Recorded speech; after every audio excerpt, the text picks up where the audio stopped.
Assalamualaikum warahmatullahi wabarakatuh. Hai para pencinta catur dan para caturmania, selamat datang kembali di Legenda Catur Dunia. Tanggal 27 Februari kemarin kawan, tanggal kelahiran pecatur wanita nomor 1 dunia, Hou Yifan asal Cina.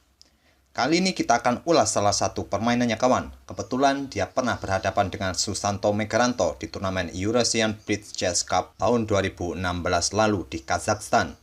Dan seperti apakah permainannya kawan? Kita langsung saja lihat permainannya. Sekali lagi kawan, ini adalah permainan blitz. Saya mungkin tidak akan memberikan analisa yang terlalu dalam. Tentu dalam permainan blitz kawan, pemain dituntut berpikir lebih cepat. Dan seringkali akan terjadi langkah-langkah yang kurang akurat. Jadi kita nikmati saja permainannya kawan. Saya tidak tahu kawan nama panggilan Mas Susanto Megaranto ini, jadi saya cukup panggil saja dengan nama depannya yaitu Susanto. Susanto Megaranto mengawali permainan dengan pion D4, dibalas dengan kuda F6. Kuda F3, pion E6, dan gajah G5. Ini adalah pembukaan Toure attack. Ide permainan ini adalah putih segera memainkan gajah gelapnya agar langsung aktif memberikan tekanan. Dan nantinya agar tidak terjebak pada rantai pionnya sendiri.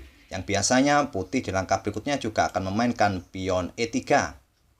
Dan secara umum kawan-kawan, nantinya putih mengandalkan serangan dengan kuda di peta E5. Inilah yang sering terjadi dalam permainan London System ataupun permainan Toure attack.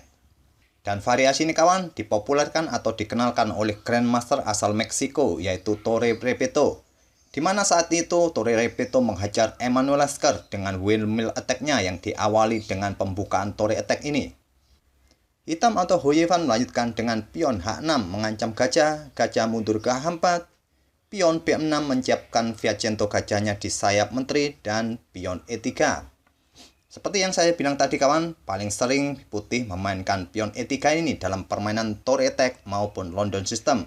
Dan di sini hitam melanjutkan gajah E7, gajah putih D3 dan gajah hitam B7 dan di sini di langkah ke-7 Mas Susanto Megaranto melakukan rokade pendek.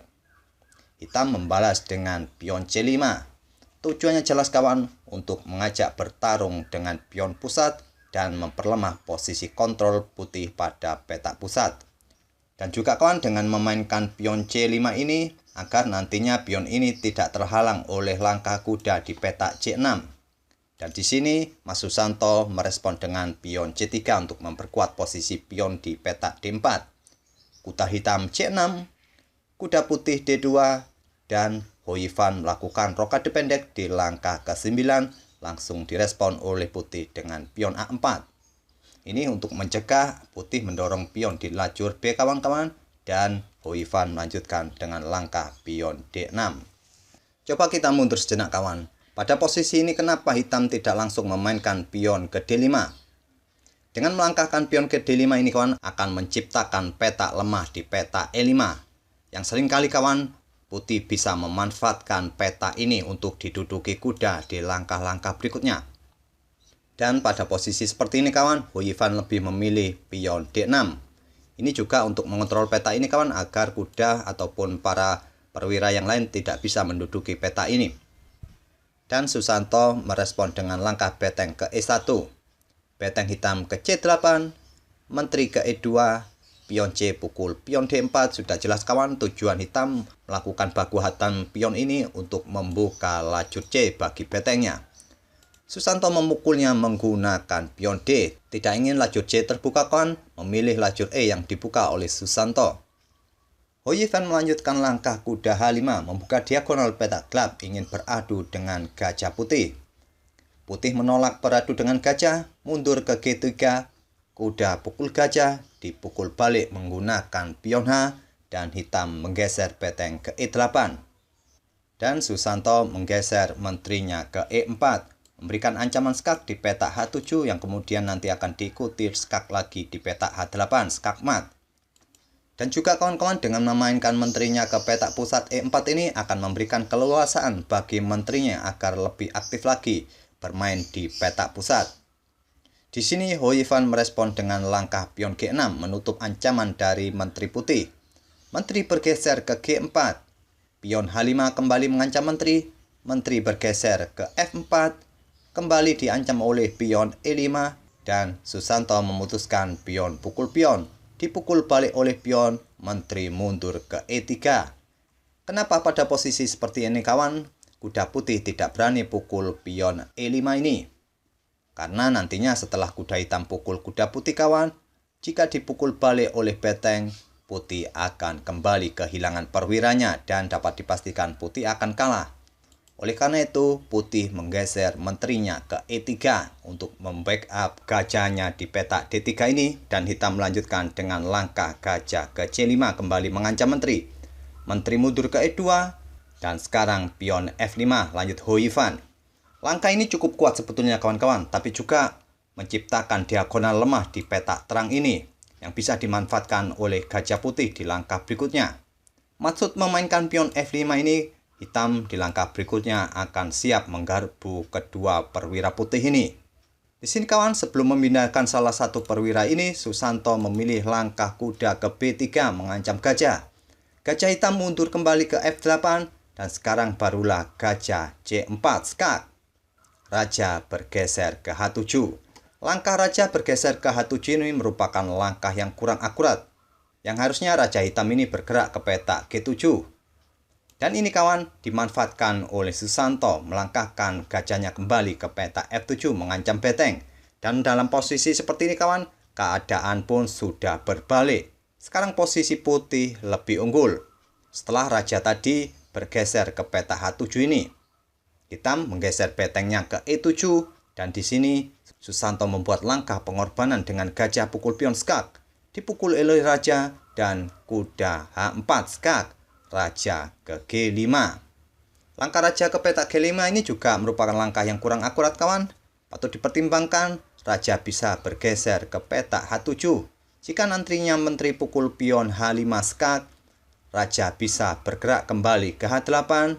Dan apabila dilanjut dengan kuda pukul pion, hitam bisa menggeser betengnya ke H7 untuk memberikan ancaman pada menteri dan bersiap membuat rencana untuk membuat serangan di lajur H ini di langkah-langkah berikutnya.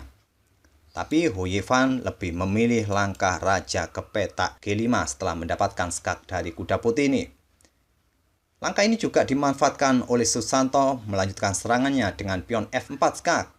Dipukul oleh pion hitam, dipukul kembali oleh pion putih skak. Jika raja hitam memukul salah satu bidak putih ini kawan, ambil contoh raja pukul kuda, putih akan melanjutkan dengan langkah menteri ke F4 skak, raja ke G4, menteri ke F3 skak, raja hanya bisa ke H4 dan menteri ke H3 skak mat. Oleh karena itu hitam tidak pukul salah satu bidak putih ini. Walaupun raja pukul pion nantinya juga akan kena skak mat. Raja pun bergeser ke petak F6. Dan Susanto pukul pion H5. Hitam melanjutkan dengan langkah pertukaran beteng pukul beteng skak dipukul balik oleh beteng putih dan sekarang kuda lompat ke E7. Langkah kuda hitam ke petak E7 ini selain untuk membackup pion di petak F5-nya juga untuk mengontrol petak G6 agar tidak terjadi skak mat di langkah berikutnya dari putih. Dan Susanto merespon dengan langkah kuda ke D4 untuk memberikan backup serangan di langkah-langkah berikutnya. Dan kita coba berhenti sejenak kawan-kawan. Dengan melakukan pengorbanan gajah pada langkah ke-25 tadi, putih berhasil mengobrak-abrik pertahanan raja hitam. Dan sekali lagi coba perhatikan, ruang gerak raja hitam ini sangat terbatas. Petak-petak ini sudah dikuasai atau dikontrol oleh para perwira putih. Raja hanya bisa bergerak ke petak G7 nanti. Melihat ruang gerak raja hitam yang terbatas ini kawan, hitam merespon dengan langkah gajah ke E4. Ini untuk memblokade jalan beteng untuk mengontrol lajur E ini. Dan kembali kawan, Susanto melakukan pengorbanan kali ini pertukaran perwira. Beteng pukul gajah. Dipukul balik oleh pion, sekarang pion G4. Susanto tidak terburu-buru melakukan skak di petak G5 ini, agar raja hitam tidak lari ke petak F7 yang kemudian akan bergeser kembali ke petak G8. Yang nantinya di petak G8 ini kawan, raja hitam akan cukup aman. Yang nantinya bisa di backup oleh gajahnya di petak G7. Oleh karena itu Susanto terlebih dahulu memainkan pion G4. Dan di sini di langkah berikutnya, hitam kembali membuat langkah yang kurang akurat kawan dengan langkah kuda ke C6. Patut dipertimbangkan oleh hitam melangkahkan menteri ke D5 untuk menantang pertukaran menteri. Jika tantangan ditolak, putih memilih langkah pion G5 skak, raja bisa ke G7, menteri ke petak H6 skak, raja ke G8, dan coba lihat kawan, dengan variasi ini, hitam mempunyai kesempatan untuk melakukan counter attack. Tapi Hou Yifan memilih langkah kuda ke C6 dan dimanfaatkan oleh Susanto dengan menteri ke petak G6 skak, raja hanya bisa ke petak E7 dan diakhiri dengan menteri ke petak E6 skak mat. Itulah kawan-kawan permainan Susanto Megaranto berhadapan dengan pecatur wanita nomor 1 dunia, Hou Yifan. Sebetulnya dalam permainan tadi banyak sekali langkah-langkah yang kurang akurat jika kita menganalisanya menggunakan engine Stockfish. Tapi sekali lagi ini adalah permainan blitz. Seringkali dalam permainan blitz kawan-kawan, pemain tidak menemukan langkah-langkah terbaiknya karena kita dituntut berpikir cepat dalam permainan blitz. Dan semoga permainan mereka berdua tadi bisa menghibur kawan-kawan semua dan memberikan inspirasi. Kita akan bertemu di video-video berikutnya. Terima kasih kawan-kawan. Wassalamualaikum warahmatullahi wabarakatuh.